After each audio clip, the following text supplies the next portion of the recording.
So, Jai Hind everyone, welcome back to the Patriotic IS. Today we are going to discuss the current affairs one by one. So, today we have 15 topic. Visible है ये? Visibility है ना? So, lot of topic we have to discuss. First topic is the Supreme Court to look into the use of the money bill. तो money bill का जो अभी तक होता था कि कौन सा बिल, जैसे एक्ट को पहले ड्राफ्ट करते हैं, फिर वो पार्लियामेंट में जाता है और उसको पास होने के बाद एक्ट बनता है, तो वो बिल के रूप में जाके डिस्कशन होता है। तो मनी बिल एक स्पेशल बिल होता था जहां पे राज्यसभा का कम पावर था, लोकसभा का ज्यादा था। तो गवर्नमेंट जो रहती थी हमेशा उसको मनी बिल बोल के पास करवा देती थी, कोई कंट्रोवर्शियल बिल होता था। तो ऐसे केस में सुप्रीम कोर्ट ने कहा है कि अब हम देखेंगे कि मनी बिल पे जो अथॉरिटी होती है और किस टाइप के बिल को मनी बिल हम डिक्लेयर कर सकते हैं, उसके बारे में इन्होंने डिसाइड किया है। तो this will be under GS paper 2 parliament. Then we will see that the India and Russia have the double rupee rouble payment. जो हमने देखा है कि यूएस के सैंक्शन लगाने के बाद भी हमारा जो ट्रेड है वो बढ़ता जा रहा है। This will be part of GS paper 2।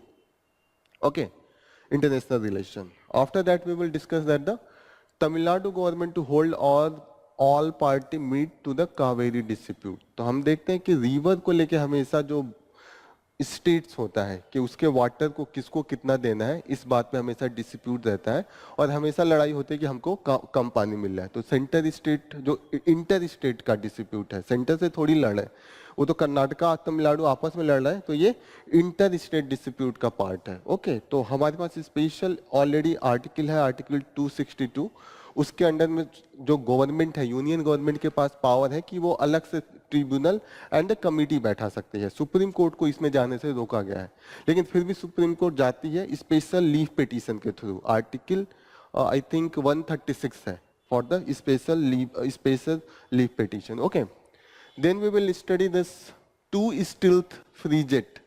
ये क्या होता है? ये वारशिप होता है जो चुपके से जाकर अटैक करता है। तो इंडिया एंड रशिया के बीच में अभी हमने कॉन्ट्रैक्ट देखा है, हमने दो को कहा है कि हम डायरेक्ट खरीदेंगे और दो के लिए हमने कहा है कि कोलैबोरेट करके बनाएंगे। तो इसके बारे में देखेंगे what is the project and how we are going to acquire. तो ये ऐसे लगेगा इंडिया रशिया रिलेशन के बीच का है, साथ साथ ये इंटरनल सिक्योरिटी भी है, क्योंकि हमारे पास कितने डिफेंस के इक्विपमेंट्स हैं, that is part of the internal security. Then we will study that the Vikram Misri takes over the India's 35th foreign secretary. तो ये पीसीएस में पूछ देता है कि अभी जो रिसेंटली कौन बने हैं, तो सिर्फ विक्रम मिस्त्री इनका नाम रखिएगा, याद रखिएगा। Then we will study that the existing structure at the Madhya Pradesh Bhojshala complex. अभी हम देख रहे हैं कि मंदिर को लेके, मस्जिद को लेके लड़ाई चल रही है कि पहले ये मंदिर था, बाद में इसको अटैक करके मस्जिद बनाया गया। तो हम थोड़ा सा जिस डायनेस्टी के अंडर में इसको बनाया गया था, परमार डायनेस्टी था, परमार डायनेस्टी को थोड़ा सा देखेंगे और इस कॉम्प्लेक्स के बारे में हल्का सा देखेंगे। तो ये हिस्ट्री का पार्ट होगा GS paper 1। Okay, then we will study that Indian council for the agriculture research, इन्होंने एक न्यू स्कीम निकाला है। इसमें वो लोग डिफरेंट न्यू एरिया पे वो रिसर्च कर रहे हैं ताकि एनिमल हस्बेंड्री को ज्यादा बढ़ावा दे सके। ओके, तो उस स्कीम को हम पढ़ेंगे। Then it will be part of GS paper 3 agriculture. Agriculture geography में भी आता है और जब इसका ट्रेड होने लगता है तो वो इकोनॉमिक्स में आने लगता है। तो एग्रीकल्चर दोनों में ओवरलैपिंग है। After that we will see that the panel reprimands Odisha government for building violation in forest land। तो हमने देखा है कि अभी कुछ ऐसे एरिया है जहां पे रीडली टोर्टल होते हैं, जो स्मॉलेस्ट, सेकंड स्मॉलेस्ट टोर्टल होते हैं, उनके जहां पे नेस्टिंग था, जहां पे वो आके नेस्टिंग करते हैं, वहां पे उन्होंने रोड बनवाया है और कुछ कंस्ट्रक्शन करवाया, उसको लेके यहाँ पे एक तरीके से क्रिटिसिज्म चल रहा है। तो ये किसका पार्ट होगा? GS paper 3 environment. तो यहाँ पे जो मेन हमारा डिस्कशन होगा, रीडली जो टोटल होता है उसका यूनिक तरीके से नेस्टिंग करते हैं, मास नेस्टिंग होता है। एक बार लाखों टोटल आएंगे और कोस्ट के किनारे उनका नेस्टिंग होता है, तो उसको थोड़ा सा देखेंगे। After that we will see that the ISRO has a problem, many rockets but too few satellite to launch. अब हम देख रहे हैं कि इसरो तो लॉन्च पे लॉन्च कर रहा है रॉकेट, लेकिन उसके साथ जो सैटेलाइट हम भेजते हैं, रॉकेट तो बस है और बस के अंदर पैसेंजर जो हम लोग बैठते हैं, अगर बस 100 चलवा दें और पैसेंजर सिर्फ कम हो, तो वहां पे कॉस्ट नहीं निकल पाएगी। तो रॉकेट लॉन्चर तो ये खूब बना रहे हैं, लॉन्च पैड बना दिया, लेकिन जो सैटेलाइट्स के लिए डिमांड है वो अभी नहीं आ पा रहा है। तो उसको देखेंगे कि कैसे वो होगा। ठीक है, GS paper 3 science and technology. After that we will see that the world rarest whale, अभी हम देखेंगे कि एक व्हेल है वो कभी पाई नहीं गई थी, पहली बार न्यूजीलैंड के कोस्ट पे पाई गई है, तो उसके बारे में थोड़ा सा देखेंगे। Then we will see that the big brothers to brothers, a Nepal India reset. जैसे होता है ना, इंडिया को हमेशा बिग ब्रदर के रूप में देखा जाता है, और ये हमारे जितने भी नेबर्ड हैं उनको पसंद नहीं है कि इंडिया एक बड़े भाई के जैसे कोई भी चीज जबरदस्ती करके मनवाए या अपना धौस दिखाए। तो यहाँ पे देखेंगे कि एक आर्टिकल है, और ये मेनली जो एक रिसर्च करते हैं और वो नेपाल में काठमांडू बेस्ड है, तो उन्होंने लिखा, तो इंडिया और नेपाल के बीच में जो रिलेशनशिप है, कैसे अप्स एंड टोन्स होते रहते हैं, उसको हम देखेंगे। ठीक है, then we will see that the third union budget जो मोदी गवर्नमेंट का थर्ड टर्म का पहला यूनियन बजट है, तो उसके बारे में थोड़ा सा डिस्कशन है, लेकिन इस पे लोग सजेशन देते रहते हैं। जब बजट असली में आएगा तो हम डिस्कस करेंगे। यहाँ पे लोग सजेशन कर रहे हैं कि आपको जॉब एम्प्लॉयमेंट पे देखना चाहिए, आपको जो कैपिटल फॉर्मेशन होता है, इंफ्रास्ट्रक्चर पे ध्यान देना चाहिए, ये सब चीजें हैं। तो that will be not that much useful. Then we will see that the on the politics of the Nishad community. अभी हमने यूपी का इलेक्शन दिया, उसमें देखेंगे कि निषाद कम्युनिटी का क्या रोल है। यूपी एंड बिहार में जो निषाद कम्युनिटी है, एक तरीके से पहले उतनी मजबूत कम्युनिटी के रूप में नहीं थी, लेकिन अभी हम देखेंगे कि दो पार्टी जो कम्युनिटी बेस पे है, एक निषाद पार्टी के ही नाम से एंड एक वीआईपी पार्टी है जो बिहार में, तो उन दोनों के अंडर में हम देखते हैं कि कैसे इन्होंने जो रिसेंट इलेक्शन था कैसे इंपैक्ट किया है, उसको थोड़ा सा देखेंगे। It will be part of GS paper 1 casteism, जहां कास्ट पॉलिटिक्स देख सकते हैं। जीएस पेपर 2 में भी देखेंगे कि different community across the caste line. Then we will see that the 100 years of the EEG. EEG का जो ईईजी के बारे में आपने कभी सुना है? पिक्चर में देखा होगा, दिमाग पे ऐसे लगाया गया होता है machine.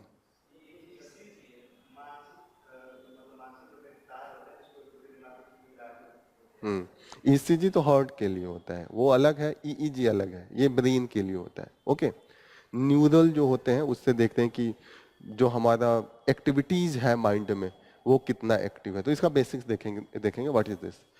WPI inflation source 16 month high. तो थोड़ा सा डिफरेंस देखेंगे, what is the wholesale price index and what is the consumer price index. थोड़ा सा डिफरेंस देखेंगे। उन्होंने बोला कि दिमाग में लगा के वो पूरा करते हैं, दैट इज राइट, उसी बेसिस पे है। तो स्टार्ट करें, फर्स्ट पेज, मनी बिल। यहां पे है Supreme Court look into the use of the money bill to pass laws. Money bill जैसे different type of bills, law and act होते हैं। ठीक है, एक होता है ऑर्डिनरी बिल, जो दोनों का, लोकसभा एंड राज्यसभा दोनों का बराबर पावर होता है। ऑर्डिनरी बिल में कोई भी नॉर्मल टाइप का बिल होता है जिससे ज्यादा इंपैक्ट नहीं आएगा सेंटर स्टेट के रिलेशन पे, फिनेंस के या टैक्सेशन पे। ठीक है, कॉन्स्टिट्यूशनल अमेंडमेंट बिल होता है जो कॉन्स्टिट्यूशन चेंज करने के लिए लाया जाता है। मनी बिल होता है जो गवर्नमेंट की तिजोरी है, कंसोलिडेटेड फंड ऑफ इंडिया, उस जितने भी पैसा टैक्सेशन से जाता है वो कंसोलिडेटेड फंड ऑफ इंडिया में है। तो उसको कैसे पैसे निकालने हैं, कैसे उसमें रख रखाव करने हैं, अगर उससे रिलेटेड कोई भी चेंज होगा तो वो मनी बिल से होगा। और मनी बिल कॉन्स्टिट्यूशन में खासकर डिफाइंड है, बहुत क्लियर कट। आर्टिकल 110 110 जो है वो क्लियर कट डिफाइन करता है what are the money bill. यहाँ पे मनी बिल का यहाँ पे डिफिनीशन है कि that is include the appropriation of money from the consolidated fund of India and the taxation। ये है क्लियर कट। मनी बिल क्या होगा? एप्रोप्रिएशन, जहां पे भी पैसे निकाले जाएंगे, जैसे होता है ना बजट में डिफरेंट फंड जो पास होते हैं, वो तो मंत्री अपने पास से लगाएगा नहीं, वो कंसोलिडेटेड फंड ऑफ इंडिया से ही पैसे आते हैं, और उसको कैसे चेंज करना है, रख रखाव करना है, उसके लिए हमेशा मनी बिल का यूज होता है। मनी बिल डिफाइंड है आर्टिकल 110 में। अभी 2 साल पहले यूपीएससी में क्वेश्चन भी पूछा था कि मनी बिल का क्या डिफिनीशन है, उसमें चारों ऑप्शन दिया था, तो मनी बिल इज इंपॉर्टेंट, ठीक है। अब मनी बिल से रिलेटेड कोई भी चीज होता है उसमें सबसे ज्यादा पावर लोकसभा के पास है, राज्यसभा के पास पावर नहीं है। वो पास या उसको रिजेक्ट करने में कोई उसका हाथ नहीं है, वो सिर्फ डीले कर सकता है और सजेशन दे सकता है, रिकमेंडेशन जिसको कहते हैं। और रिकमेंडेशन भी लोकसभा मान सकती है और रिजेक्ट भी कर सकती है, दोनों हाथ में। मन किया तो माना, मन किया तो रिजेक्ट किया।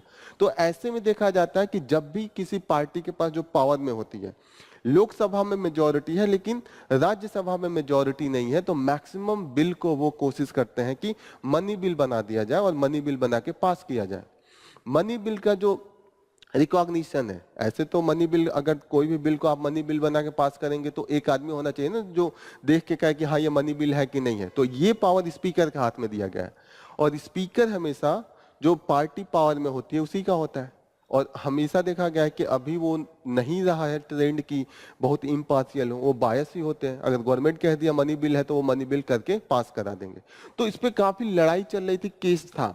आधार बिल को भी जो पास कराया गया था वो मनी बिल बोल के पास कराया गया था। अभी रिसेंटली हमने देखा पिछले 2-3 सालों में जो prevention of money laundering act है, PMLA, उसमें मैक्सिमम चेंज किया गया है पिछले कुछ सालों में। 2015 से लेकर अभी तक काफी चेंज करके ईडी को खूब पावर दे दिया गया है और बोला गया है कि ये मनी बिल है, मनी बिल है। मनी बिल से कुछ नहीं लेना है।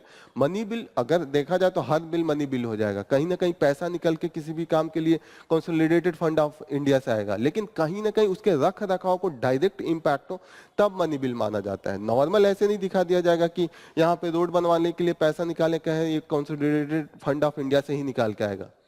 ओके, तो कैसे रख रखाव करेंगे, किससे कैसे पैसा जाएगा, टैक्स बढ़ाना है कि घटाना है, वो चीजें होंगी तभी मनी बिल होगा।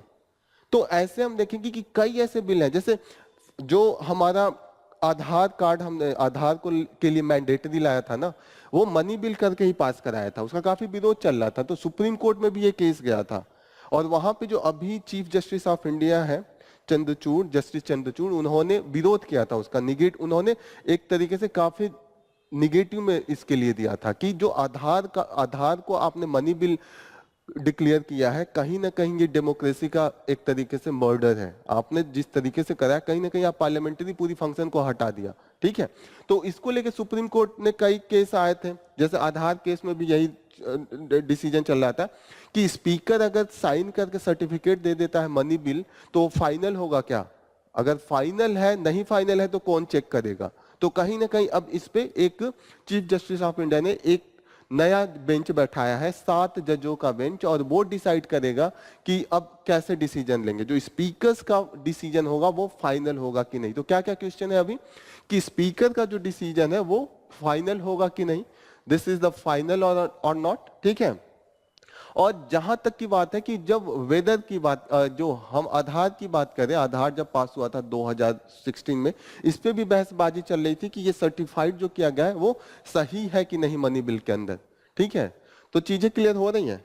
पुट्टा स्वामी केस भी आया था 2018 में, 17-18 में, ये भी अपना डिसीजन दिया था, उसमें भी आधार को लेके सर्टिफिकेशन की बात हुई थी, ठीक है। तो बहुत से केस लगातार आ रहे थे, तो इसका फाइनली ये डिसाइड किया गया कि हम एक बेंच ही बना देते हैं, 7 बेंच का, क्योंकि इसके पहले जो आधार का था उसमें 5 जज का बेंच था। तो जब भी आप किसी भी खुद के सुप्रीम कोर्ट के जजमेंट को रिव्यू करने के लिए बेंच बैठाया जाता है तो पुराने बेंच से ज्यादा की संख्या होती है। जैसे पहले 5 जज थे तो अब 7 होंगे, तभी तो उसका पलटेंगे तो माना जाएगा, मतलब 7 है तो ज्यादा ओपिनियन ले रहे हैं।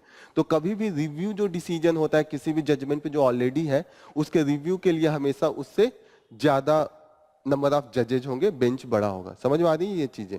दूसरी चीज आपको याद रखना है कि जो फाइनल डिसीजन होता है स्पीकर का है, अभी भी स्पीकर ही लेता है मनी बिल पे, और ये डिफाइंड है 1010 में।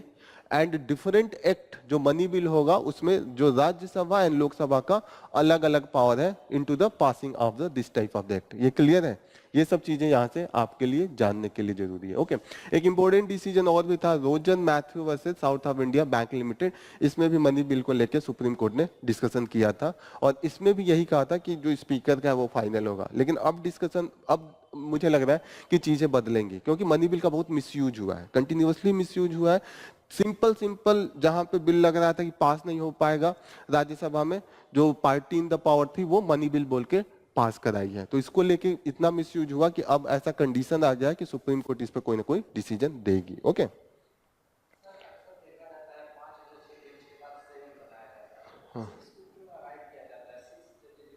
मेजोरिटी आसानी से हो जाएगा, 3+4 ऐसे 3-3 टाई हो जाएगा, फिर दिक्कत हो जाएगा। तो 5, 7, 9, 13 ऐसे होता है इजी।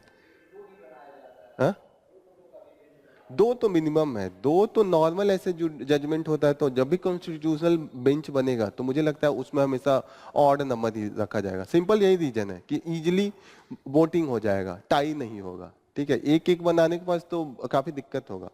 एक एक में हो जाएगा, फिर तो 2 का नहीं बनाया जाता है। 2 में रेफरेंस पे कुछ रेफरेंस आता है तो 2 का बना दिया जाएगा। मैक्सिमम आप देखिए 2 में तो नहीं बनाया जाता, 3 ही बनाया जाता है। 3, 5, 7, 9, 13। 2 मैंने नहीं देखा है। 2 में जैसे रेफरेंस दिया जाता है ना, कोई प्रेसिडेंट सजेशन मांग रहा है कि ये लॉ हमको समझ में नहीं आ रहा है, रेफरेंस का भी तो पावर है प्रेसिडेंट के पास, उसमें 2 हो सकते हैं। लेकिन जहां पे भी जजमेंट देना है वहां पे 3, 5, 7, 9, 13 यही सब रहेगा। ठीक है, ये पिक्चर दिया है जगन्नाथ टेम्पल का। तो जगन्नाथ टेम्पल के मेन डीटी कौन है, मुख्य देवता कौन है? देवता, देवता। हाँ। हम्म। क्यों मनाया जाता है, क्यों ये रथ लेके जाया जाता है?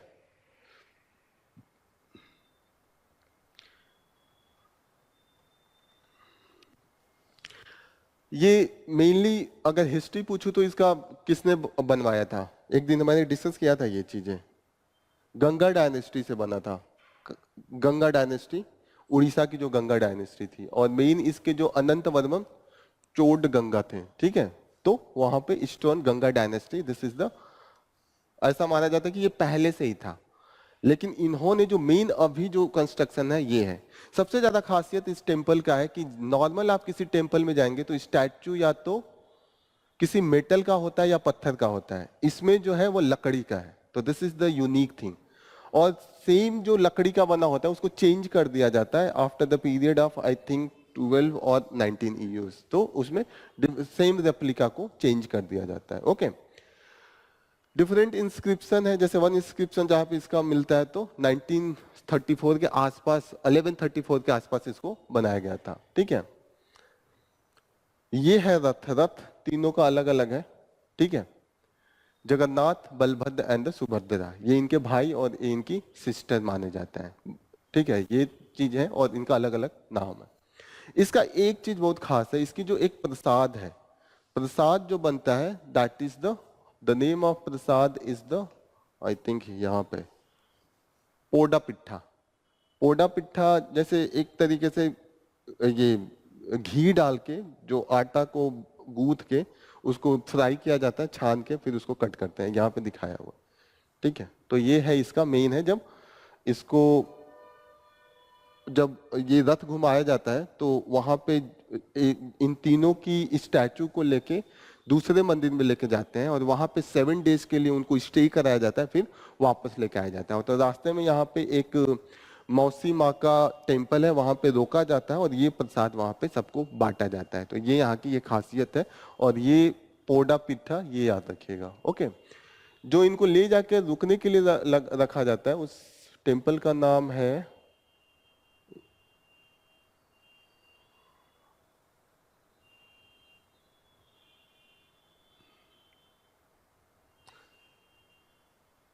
गुंडीचा टेम्पल। वहां पे ले जाके 7 डेज के लिए रखा जाता है। तो ये 3 चीजें याद रखिएगा, एक तो गुंडीचा टेम्पल जहाँ पे लेके रखते हैं, और क्या यहाँ का मेन प्रसाद है, पोडा पिट्ठा। ठीक है ना?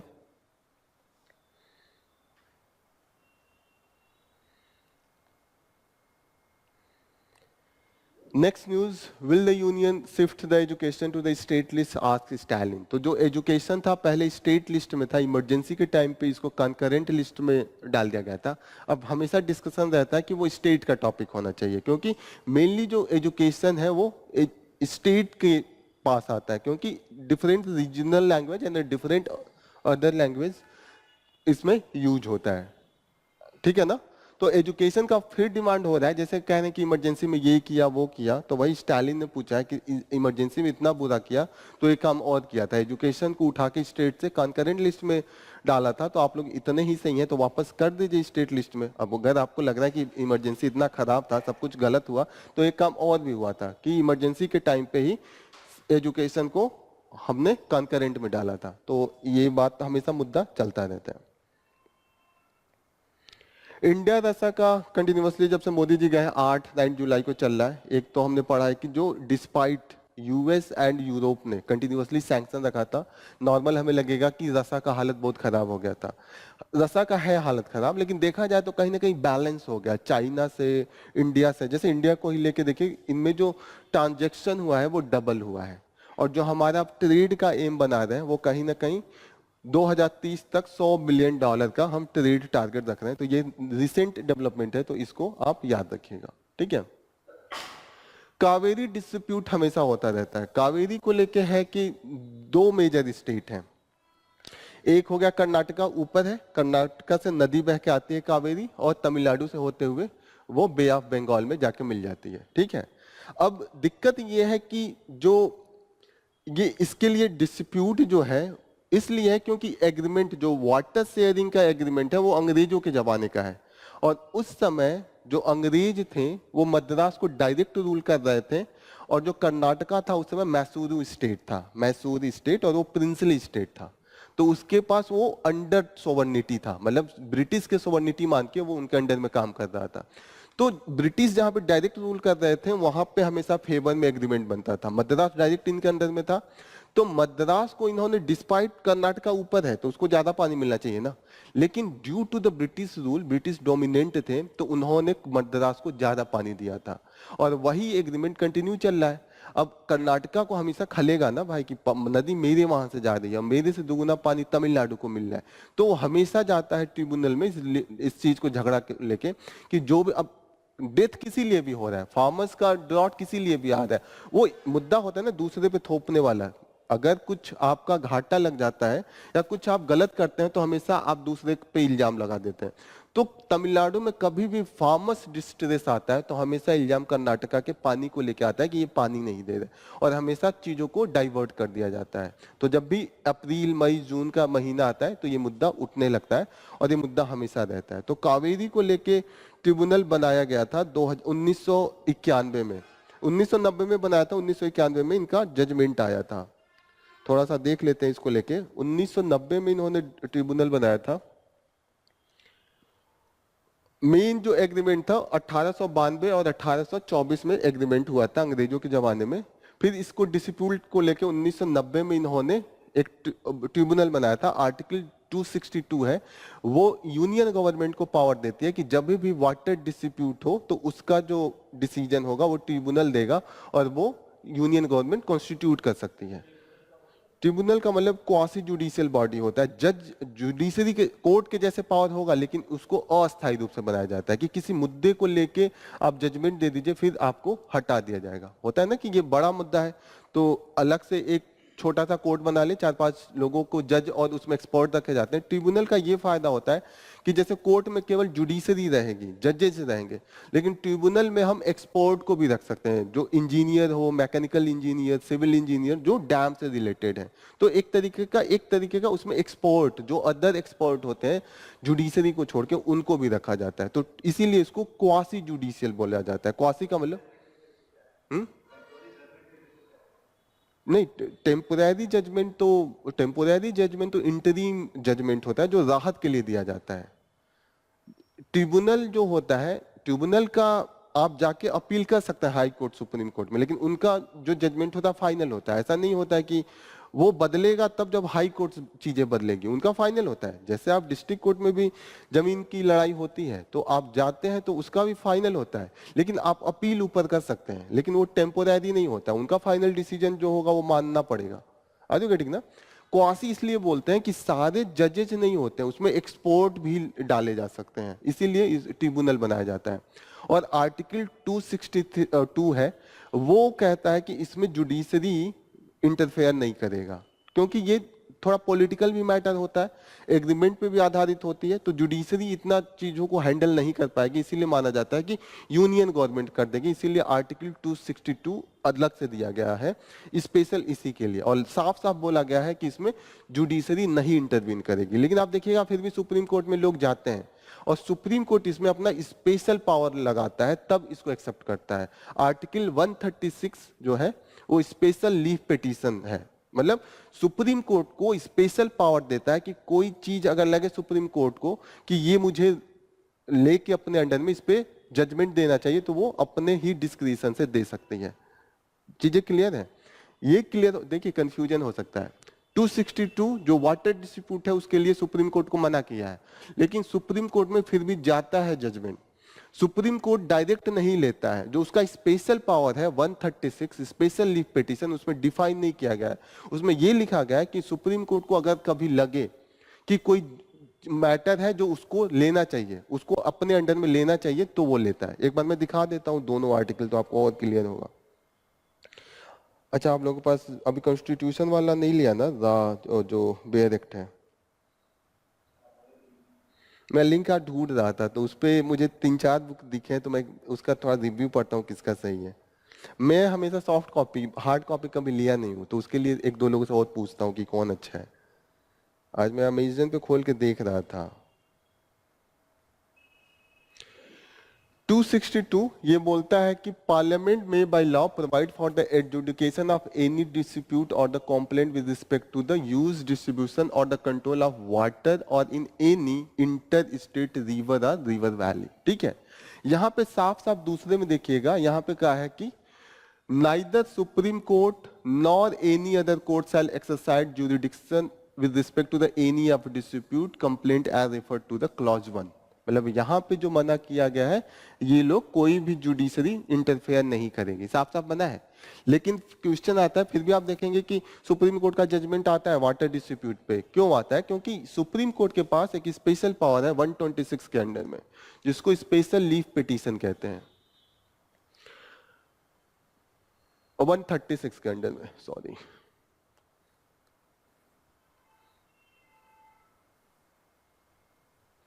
136 बोलता है कि notwithstanding any in the chapter of the supreme court in its discretion grant special leave to appeal from any judgment, decree, determination, sentence on order in any cause any matter. यहां पे लिखा है any cause any matter passed और the made by the any court tribunal in the territory of India.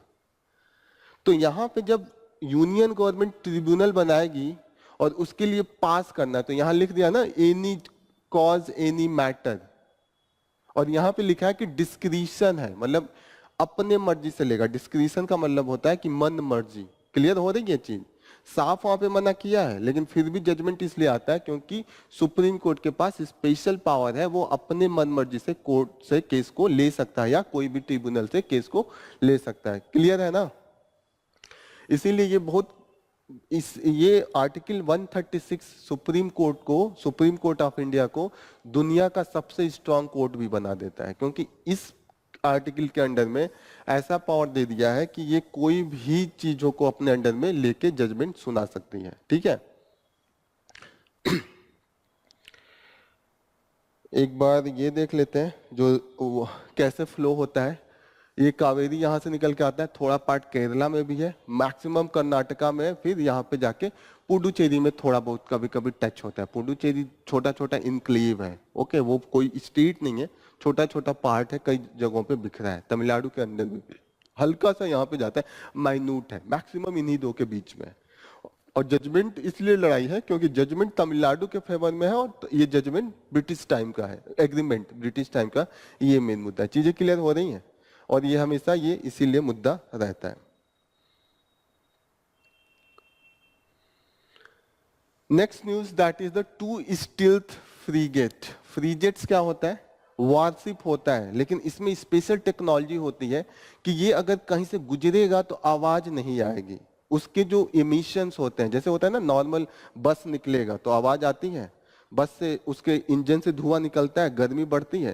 लेकिन इसमें ऐसे technology का use होता है, ये जितनी भी पहचान हो पाए, दुश्मन पता लग जाए कि कुछ मूवमेंट हो रहा है, उस सब को मिनिमाइज करके स्टील्थ फ्रिगेट बनाया जाता है, ताकि युद्ध टाइम में अगर किसी सबमरीन पे अटैक करना है, जैसे पानी के अंदर सबमरीन होती है, सबमरीन पता है ना, जो पानी के अंदर होती है, वहां पे चुपके से जाए और अटैक करे। तो यही मेनली युद्ध के लिए होता है। ओके, जो इंडिया ने 2 लिया है ऑलरेडी, इंडिया के पास है रसा से ही है, 6 ऑलरेडी है, अभी न्यू लेने की कोशिश किया। जो फर्स्ट जो आने वाला है तुसील उसका नाम है, और 2 सेकंड वाला है उसका नाम तमल है। तो ये आप पीसीएस में पूछ सकता है या प्रीलिम्स में पूछ सकता है। तो ये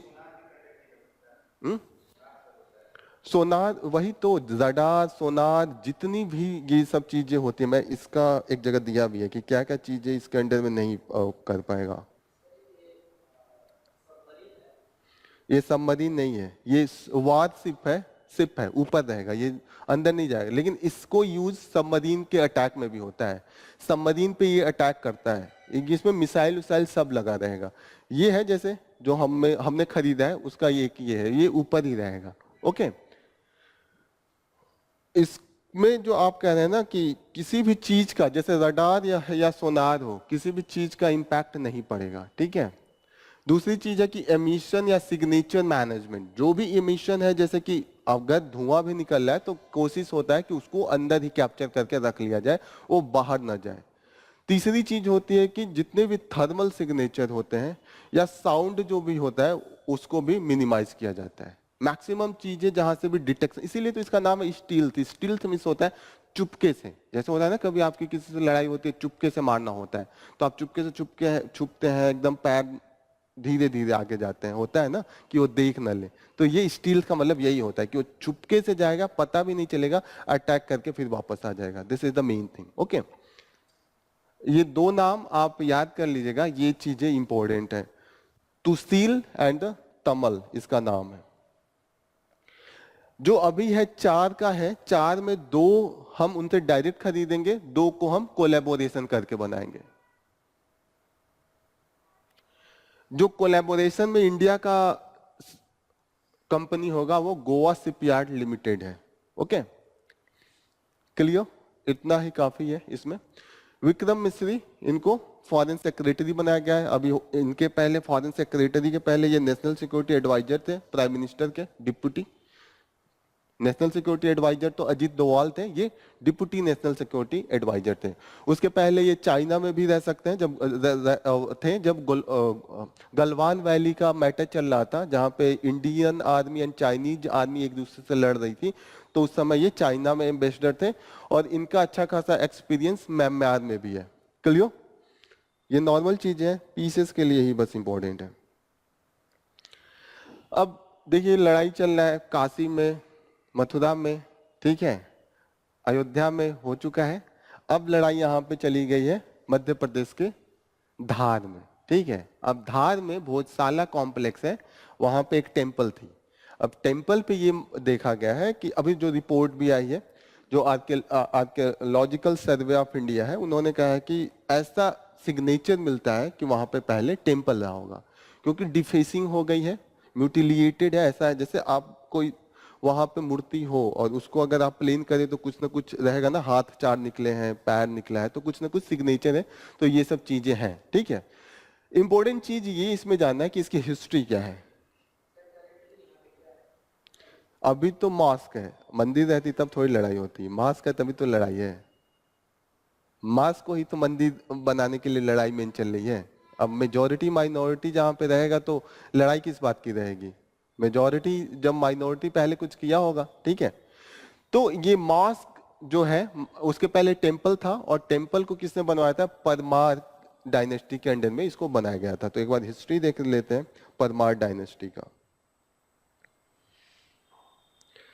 परमार डायनेस्टी का जो एरिया है वो मालवा है, जिस किंगडम ने बनाया था ये वाला एरिया है। अभी ये गुजरात के कुछ पार्ट आएंगे, मध्य प्रदेश एंड राजस्थान के थोड़े से पार्ट आएंगे, ये आएगा, ये उनका डायनेस्टी था।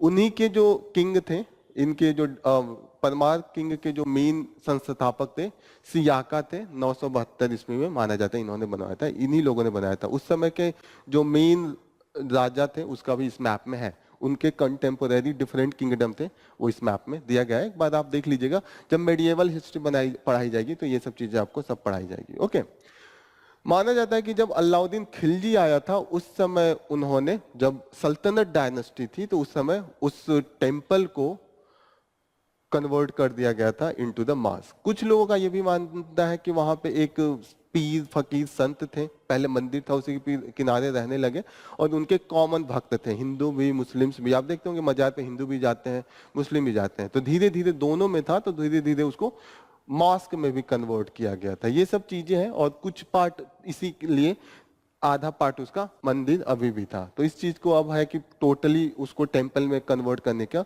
अब मांग चलने लगा है। दिस इज द थिंग, ठीक है ना। नेक्स्ट न्यूज है Indian council of agriculture research, इन्होंने एक नया प्रोग्राम बना स्टार्ट किया, वन साइंटिस्ट वन प्रोडक्ट। इसके अंडर में ये डिफरेंट जो एनिमल हस्बेंड्री से रिलेटेड डिफरेंट एग्रीकल्चर प्रोडक्ट है उस पर रिसर्च कर रहे हैं कि कैसे प्रोडक्टिविटी बढ़ाई जाए, क्या किया जाए कि उसकी जो इम्पैक्ट है निगेटिव उसको कम किया जाए, और ऐसा किया जाए कि साइमल्टेनियसली कई क्रॉप भी ग्रो करके, ताकि जो बैलेंस बनाया जाए कि एक क्रॉप किसी दूसरे क्रॉप को जो न्यूट्रिएंट्स है या जो एलिमेंट है कम कर रहा है तो उसको भरपाई करते हैं। जैसे नहीं कहा जाता है कि अगर दाल की खेती, पल्स का खेती हो जाए तो जो नाइट्रोजन का नीड होता है वो अपने आप ही बढ़ जाता है, तो हमें अलग से भी कोई फर्टिलाइजर की जरूरत नहीं होती है। Next news is the panel reprimands the Orissa government for the building violation in the forest land.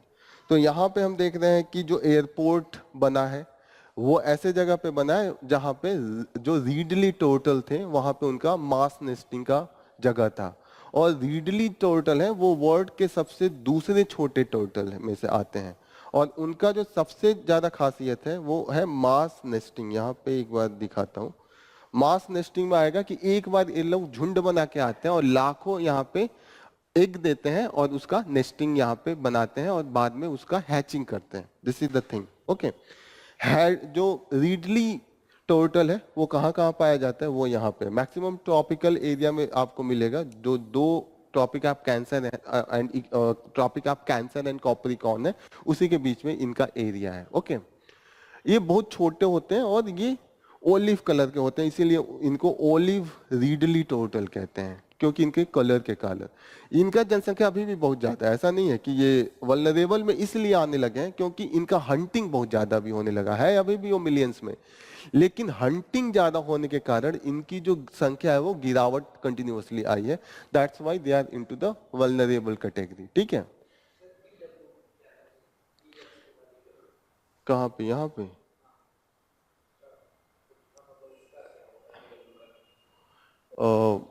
Extremely endangered नहीं, इसका मतलब होता है क्रिटिकली इंडेंजर्ड। ठीक है, ये हो गया, अभी बताता हूँ। इसका मतलब होता है कि टोटली एक्सटिंक्ट हो गए हैं।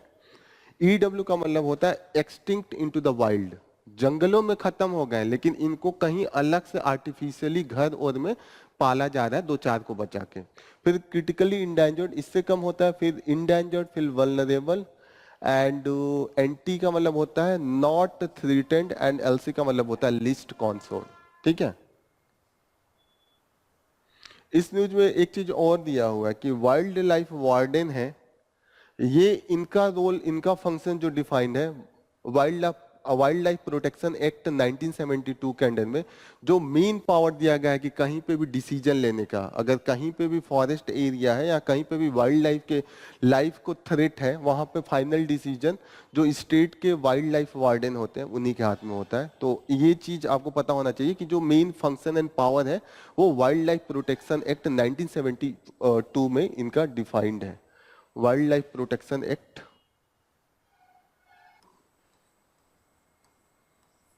ये इनको मेनली डिफाइन करता है, power of the wildlife warden. Okay, लिख लिया आप लोगों ने। नेक्स्ट न्यूज है, ISRO has a problem, many rockets but too few satellites. ठीक है, रॉकेट लॉन्च जो हमने बहुत किया है, लेकिन अब दिक्कत ये आ रही है कि हमारे पास सैटेलाइट नहीं है लॉन्च करने के लिए। अब आपने बस 50 चला दिए, लेकिन वहां पे सवारी हर बस में 4-5 आ रहे हैं, तो दिक्कत होगी ना, आपका कॉस्ट इफेक्टिवनेस नहीं रहेगा। तो ऐसे केस में कैसे ज्यादा से ज्यादा सैटेलाइट लाया जाए? क्या रीजन है? रीजन ये है कि टेक्नोलॉजी बढ़ रही है। नॉर्मल क्या होता है, सैटेलाइट हमने भेजा, सैटेलाइट्स का एक लाइफ होता है, 4 साल 5 साल बाद उसके बैटरी खराब हो जाते हैं या फंक्शन नहीं करता है, उसके बाद न्यू सैटेलाइट्स की जरूरत होती है। लेकिन जो जो टेक्नोलॉजी बढ़ रही है, तो बैटरी जो सैटेलाइट्स की हो रही है उसका लॉन्गेविटी ज्यादा हो रहा है। वो जो 4 साल पहले चलता था बैटरी, अब वो 10 साल तक चलता है। जो उनके जो पार्ट्स पुर्जे होते थे, वो अब ज्यादा दिनों तक सस्टेन कर रहे हैं। होता है ना, जैसे कि पहले हम लोगों की इंडिया की जो लाइफ एक्सपेक्टेंसी थी वो 60 साल से भी कम थी, अब धीरे धीरे 68 साल पे भी पहुंच गई है, ग्रेजुअली ये बढ़ रही है, 78 का एक्सपेक्टेशन है, बढ़ रही है ना ग्रेजुअली, क्योंकि मेडिसिन एंड टेक्नोलॉजी बढ़ रहा है। वही यूरोप में तो 80 साल नॉर्मल लाइफ है। ठीक है, 60 साल 50 साल में तो अपने आप को जवान बोलते हैं, जब उनमें बुढ़ापा आता है 65-70। पहले हमारा तो डेथ ही माना जाता था कि अब 60 साल हो गए तो मरने वाले। तो जितनी टेक्नोलॉजी और मेडिसिन बढ़ता है और जितनी भी हमारी न्यू टेक्नोलॉजी बढ़ती है, तो इसका इम्पैक्ट आता है मेडिसिन का खासकर। तो ऐसे ही यहाँ पे जो सैटेलाइट जो पहले खराब हो जाते थे, अब लंबे टाइम तक चल रहे हैं। सेकेंड रीजन ये है कि जो लॉन्च पैड का है, जो लॉन्चिंग सिस्टम है, उसकी भी टेक्नोलॉजी बढ़ रही है। पहले होता था एक लॉन्च पैड पे एक सैटेलाइट भेजते थे, अब एक ही लॉन्च पैड पे हम 10-10, 20-20, 30-30 भेज दे रहे हैं, तो लॉन्च पैड अब कम हुआ। दूसरी चीज हमने हाल ही में पढ़ा कि रीयूजेबल टेक्नोलॉजी भी आ गया है, तो इससे तो कॉस्ट कम होगा, तो कहीं ना कहीं जो लॉन्च ओवरऑल इसका कॉस्ट घटेगा, तो ये अच्छी बात है। तीसरी चीज ये है कि पहले जो इसरो का फंडा है, इसरो सप्लाई पहले प्रोवाइड कर देती है। एक होता है ना कि सप्लाई बेस्ड प्रोडक्शन होता है, एक होता है डिमांड बेस्ड प्रोडक्शन होता है। सप्लाई बेस्ड प्रोडक्शन में क्या होगा कि पहले आपने सैटेलाइट रॉकेट लॉन्चर बना दिया और बाद में जाके ढूंढ रहे हैं कि कोई है इस पे सैटेलाइट करने वाला। जैसे हो गया ना, जैसे मैं यहाँ पे आया एक कोचिंग का फंडा लेके कि मैं यूपीएससी का पढ़ाऊंगा, तो मैंने पहले सप्लाई ला दिया कि मैं यूपीएससी का पढ़ाऊंगा, बाद में आके यहाँ पता चला कि 1 डे का ज्यादा डिमांड है। मैंने डिमांड नहीं देखा ना, मैं सप्लाई लेके आ गया, डिमांड यहाँ कुछ और है। यही काम इसरो का है। इसरो सप्लाई साइड अपना पहले रॉकेट बना देती है, बाद में एक कस्टमर ढूंढती है कि कहाँ पे है जो मेरे सैटेलाइट से करेंगे। तो इसके लिए ये है कि आप अब एजुकेट कीजिए। अब मैं जाऊं सबको एजुकेट करूं कि आईएएस की तैयारी उतनी टफ नहीं है, हम पढ़ा सकते हैं, बस अच्छा पढ़ाना होता है, तभी तो लोगों को लगेगा ना। तो ऐसे ही अब इसरो को क्या करना पड़ेगा, जाए लोगों को बताए कि आपका फायदा होगा, आप सैटेलाइट का यूज कीजिए। हर बिजनेस को करे ना कि आपको डेटा मिल जाएगा। जैसे मैक्सिमम अभी जो इंटरनेट है वो मोबाइल बेसिस है या तो वाईफाई वाला है, तार से कनेक्टेड है। लेकिन एक तीसरे तरीके का भी हो सकता है, जो इंटरनेट और मोबाइल कम्युनिकेशन होता है वो डायरेक्ट सैटेलाइट वाला हो जाएगा। वो तो और अच्छा है, उसमें तो आपको टावर भी ढूंढना नहीं पड़ेगा। नहीं, हम लोग कहते हैं टावर नहीं है, टावर गायब हो गया। सैटेलाइट का यूज करें तो टावर की भी जरूरत नहीं होगी। तो और भी चीजों में सैटेलाइट का बहुत यूज होता है। फार्मर्स के लिए एक अलग से सर्विसेज क्रिएट किया जा सकता है कि उनको कब क्या करना है, कैसे उनके लिए प्रिडिक्शन करें। फार्मर्स बेसिस पे एक सैटेलाइट हो सकता है कि एग्जैक्ट प्रिडिक्शन करने लगे कि कब बारिश होने वाला है, कब ज्यादा सूखा पड़ेगा, कब धूप ज्यादा होगा। फार्मर्स उसका बेनिफिट लेंगे। तो यही कह रहे हैं कि अब इनको जरूरत है कि दे शुड एजुकेट। ठीक है, इंडिया के पास 4 तरीके के सैटेलाइट होते हैं, चारों है। लेकिन इंडिया का सैटेलाइट का एक दिक्कत ये है कि इनकी जो मैक्सिमम कैपेसिटी अभी चल रही है वो 4 टन से ज्यादा का नहीं है। जो जीएसएलवी अभी लेटेस्ट हमारी टेक्नोलॉजी है उसकी कैपेसिटी है 4 टन। हमारा मैक्सिमम 4 टन का कैपेसिटी है। जियो सिंक्रोनस ऑर्बिट, जियो सिंक्रोनस क्या होता है, जो हमें मैं देखूंगा हमेशा लगेगा वो मेरे ऊपर है। जो अर्थ का रोटेशन है और उसका रोटेशन पीरियड सेम हो जाएगा। जैसे 2 ट्रेन में बैठे हैं, दोनों ट्रेन की स्पीड सेम हो, तो आपको लगेगा ना स्टैटिक है। वो तो चलते तो दोनों रहते हैं। जैसे आपके बगल में कार पैरेलल स्पीड से चले तो स्टैटिक होगा, वही होता है जियो स्टैटिक। उसका जो होता है वो इक्वल हो जाता है। इंडिया को अभी भी 4 टन से ज्यादा के लिए हमें जरूरत पड़ रहा है विदेश के जो रॉकेट लॉन्चर है, जैसे कि हमने आदित्य और चंद्रयान 3 में कहीं ना कहीं हेल्प लिया था। ओके, जहां पे भी हमें एक लेवल से ज्यादा करना पड़ रहा है या कई ऑर्बिट करके हमें अपने ऑर्बिट से बाहर जाना पड़ रहा है, जैसे अभी तक तो हम अर्थ के प्लेनेट कर रहे हैं, जब भी अर्थ से बाहर निकलना है तो वहां पे हमें दिक्कत हो रही है, तो हमें दिक्कत लेना पड़ रहा है बाहरी लोगों का। तो इसी के लिए जो हमने अभी प्रोजेक्ट बनाया है वो है कि नेक्स्ट जनरेशन लॉन्च व्हीकल, यहां पे हम कोशिश करेंगे कि 10 टन तक का हम कैपेसिटी का हम रॉकेट लॉन्चर बना ले। तो ये अभी सिर्फ प्लान में है, ठीक है। तो ये आप लिख लीजिएगा कि next generation launch vehicle NGLV जो हमारा नेक्स्ट प्लान है। अभी भी हमारी कैपेसिटी चाइना के कंपेयर में बहुत कम है। चाइना का देखिए, जो अभी इन्होंने चैंग 6 हम लोग पढ़ रहे थे, जो मिट्टी लेके आए हैं मून से, चैंग 6 भेजा था, उसकी जो कैपेसिटी है इंडिया का सबसे जो बेस्ट वाला है उससे 3 गुना है।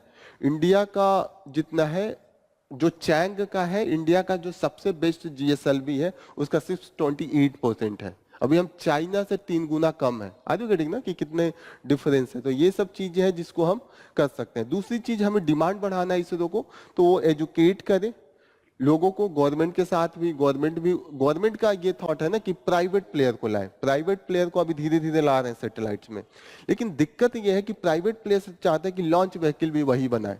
वो सिर्फ सैटेलाइट नहीं लाना चाहता। अभी गवर्नमेंट का मेन है कि लॉन्च व्हीकल मैं बनाऊं, ये होता है लॉन्च व्हीकल, और इसके अंदर जो अंदर सैटेलाइट होता है जो जाके रिवॉल्व करता है। ये तो बस है, पैसेंजर इसके अंदर में होता है। ओके, तो अभी हम कह रहे हैं कि सैटेलाइट हम बोल रहे हैं कि प्राइवेट कंपनी बनाए, लेकिन प्राइवेट कंपनी क्या चाहती है कि वो लॉन्च व्हीकल भी वही बनाए। और होता है यूएस में तो लॉन्च व्हीकल भी प्राइवेट कंपनी बनाती है, जो वहां की सरकार है केवल वो रेगुलेट करती है कि आपको ये बनाना है, इतना टैक्स देना है, सब कुछ उसका काम नहीं है प्रोडक्शन में। जैसे इंडिया एक तरीके से सोशलिस्ट कंट्री क्यों कहा जाता है, क्योंकि यहाँ पे गवर्नमेंट चीजें बनाती है। इसरो भी एक एग्जाम्पल है कि आप बना रहे हैं प्रोडक्शन, सरकार का क्या काम होना चाहिए, केवल गवर्न करे ना, टैक्स इकट्ठा करे, जो लोग बना रहे हैं उनको देखे सही से बना रहे हैं कि नहीं बना रहे हैं, ये सब चीजें करें।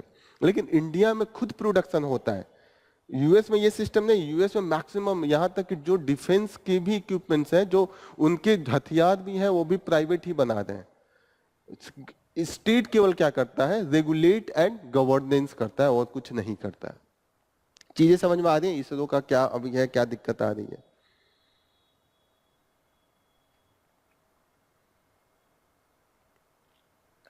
एक बहुत ही अजीब टाइप की ये वेल है, अभी तक किसी को कुछ नहीं पता था, किसने देखा भी नहीं था ये वेल, इसकी सिर्फ हड्डियां अभी तक देखी थी। पहली वेल मिली है ये, इसका नाम है स्पेड टूथ वेल। ये पहली बार मिली है, रेयरेस्ट एनिमल है। ये कहाँ रहती है किसी को नहीं पता है। डीप स्पेसिफिक वाली जो ओशियन है उसमें रहते हैं। अभी ये न्यूजीलैंड के किनारे पे मिले हैं, ठीक है। तो इसके बारे में जानिएगा कि जस्ट ये जानिए कि ये रेयरेस्ट एनिमल में आता है। रेयरेस्ट एनिमल, यहाँ तक कि IUCN ने इसको डिफाइन भी नहीं किया। जैसे हम लोग नहीं पढ़ रहे थे कि अभी क्रिटिकली इंडेंजर्ड, उसमें इसका है कि इसके बारे में डेटा ही नहीं पता है, इनसफिशिएंट डेटा है।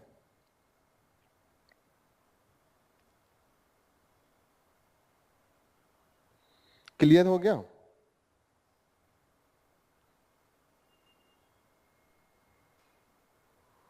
इंडिया नेपाल का जो नेक्स्ट आर्टिकल है, that is the on the relation between the India and Nepal. Big brother to brother, big brother to brother, ठीक है। मतलब भारत और नेपाल, इंडिया और नेपाल का बड़ा अजीब सा है। माना जाता है कि बहुत अच्छा भी है, माना जाता है बहुत खराब भी है, ठीक है। पहले जब आजाद हुआ था नेपाल, इंडिया एंड नेपाल, नेपाल तो वैसे डायरेक्ट ब्रिटिश के कंट्रोल में नहीं था, तो इंडिया पहले यही सोचता था कि ये आज नहीं तो कल ये हमारा पार्ट बनेगा ही। मैक्सिमम जो हमने वो नेपाली कांग्रेस है, कहीं नहीं कहीं के कांग्रेस का ही पार्ट है। जैसे सिक्किम में हमने सोचा था पहले धीरे से कांग्रेस बनाएंगे, फिर धीरे धीरे इन्फ्लुएंस करके वोटिंग करा के इंडिया में मिला लेंगे। यही हमारा था कि नेपाल के साथ, और इसीलिए चीजें बिगड़ जाती हैं। कोई भी कंट्री चाहेगा कि मैं सोवरेन ही रहूं, सोवरेन रहने में ज्यादा बड़े ना, आपका डिसीजन अपने हाथ में है। होता है ना कि हर आदमी चाहता है कि डिसीजन मेकिंग मेरे हाथ में रहे। घर में भी देखिएगा, भले लोग कुछ भी कहें, लेकिन एक टेंडेंसी रहती है कि डिसीजन मेकिंग मेरे हाथ में जितना आता है उतना बढ़िया है। कंट्रीज का ये रहेगा ही। तो नेपाल का भी हमेशा रहा है कि वो सॉवरिन कंट्री रहे, लेकिन इंडिया से काफी कुछ मेल जोल है। जैसे कि नेपाल का है एक हिंदू पॉपुलेशन ज्यादा है, इंडिया का भी हिंदू पॉपुलेशन ज्यादा है, तो बीच में धीरे धीरे समझ में आने लगा था। पहले की गवर्नमेंट, पहले स्टार्टिंग में 19 नेहरू जब तक थे, उनका कोशिश था कि नेपाल आज नहीं तो कल आएगा ही, मतलब ये, लेकिन हमारा ये रहता है कि लोगों का दिल जीत के करें। जैसे सिक्किम में क्या हो, सिक्किम में हमने वोटिंग कराया, लोगों ने वोट करा, हमने मिला लिया। हमारा यही रहता है कि एक तरीके से लोग इन्फ्लुएंस होकर आए, हम कैप्चर नहीं करना चाहते हैं। हम नहीं चाहते हैं कि कोई भी पुलिस का एक्शन हो, आर्मी धीरे से जाके काम करे, ये सब चीजें नहीं है। लेकिन धीरे धीरे जब बीजेपी की गवर्नमेंट आई तो 2015 से फिर माइंड सेट आ गया कि हिंदू राष्ट्र वाला होता है ना, कि वो हिंदू आबादियां, उन्होंने बीच में हिंदू से अपने आप को सेक्युलर कर लिया। ठीक है, फिर बीजेपी हिंदुत्व वाला एजेंडा स्टार्ट करा था, तो उसके कारण 2015 में कॉन्स्टिट्यूशन भी बन रहा था नेपाल का। अब नेपाल का कॉन्स्टिट्यूशन में एक तो उन्होंने अपने आप को सेक्युलर डिक्लेयर कर दिया, और एक चीज और मुद्दा था, उन्होंने ऐसा अपना डेमोग्राफी, जो उन्होंने कॉन्स्टिट्यूएंसी ऐसी बांटी है ना, कि हमेशा जो हिल्स पे हैं, जो ऊपर हिल वाले हैं, उनका डोमिनेंस रहे, जो वहां के एलिट हैं, और जो जो नीचे तलहटी में रहते हैं, इनटू द टेरेन एरिया, जैसे कि हमारा ये वाला एरिया है जो हमारे बॉर्डर पे, ये कौन सा है, सोनौली बॉर्डर, ये सब, ये क्या है, टेरेन है, नीचे वाले तलहटी है।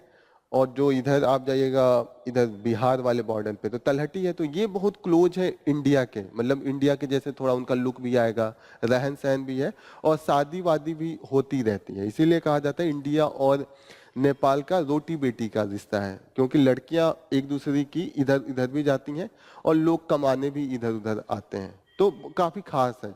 लेकिन जब कॉन्स्टिट्यूशन बनाया गया तो मैक्सिमम जो एलिट है, जो वहां के जिन्होंने पावर कैप्चर कर रखा है, वो काठमांडू में ऊपर हिल पे रहते हैं।